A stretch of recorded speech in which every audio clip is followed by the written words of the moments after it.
Here we find the quadratic approximation for the function y equals the cube root of x about the point x equals 1. This is our formula for the quadratic approximation. Compared to the formula for the linear approximation, we have an extra term. This is the quadratic term. It's nonlinear, so it gives us a slightly better approximation for fx. We want to find fa, f prime a, and the second derivative evaluated at a.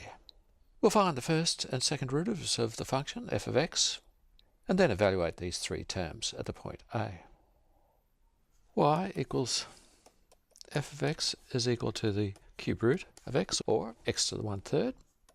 F prime x, of course, will be 1/3 x to the minus 2/3.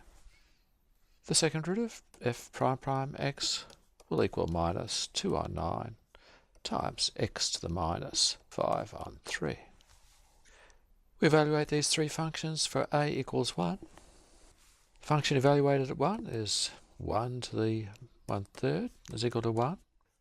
The first derivative is equal to 1/3, 1 to the minus 2/3 is equal to 1/3. And the second derivative, evaluated at 1, is equal to minus 2/9. 1 to the minus 5/3 is equal to minus 2/9.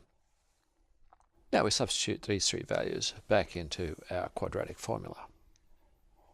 Here's our quadratic approximation formula. Let's substitute in those values we just found.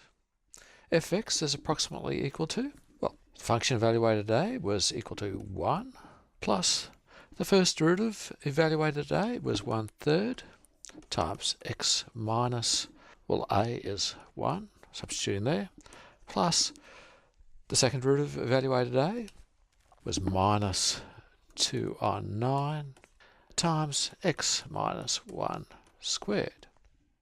We can simplify that so that f of x is approximately equal to 1 plus 1/3 x minus 1 minus 2/9 times x minus 1 squared.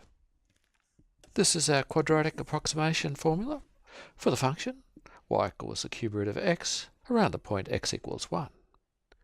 That means we can calculate approximate values for the cube root of numbers close to 1. Let's look at the number we estimated in example 6, the cube root of 1.03. Well, that will equal 1 plus 1/3. Where we see an x, we substitute in 1.03. 1.03 minus 1 minus 2/9 times 1.03 minus 1 squared. We carry out that calculation and we find that the cube root of 1.03 is approximately equal to 1.0099. That's a bit more precise than the value we found in example 6.